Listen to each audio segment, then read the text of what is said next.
طرف اومده میگه که تو تابستون گیاهمو آبش دادم پوسیده، نزد من این نپوسیده، یه جورایی ریشه گیاهت پخته شده. چجوری؟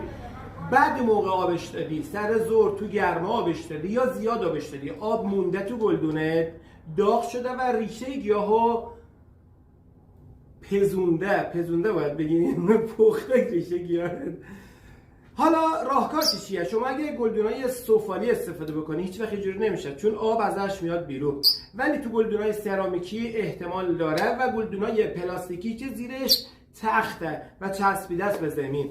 حالا اگر گلدونای سرامیکی داشتی و خواستی آب بدی باید چیکار بکنیم؟ باید هم کم آبش بدی، به اندازه کم یعنی به اندازه آبش بدی و به موقع، یعنی شما موقع غروب میتونی آبش بدی تا فردا همینطور بمونه و آفتاب روش نیاد و گیاهت هیچ وقت خراب نمیشه.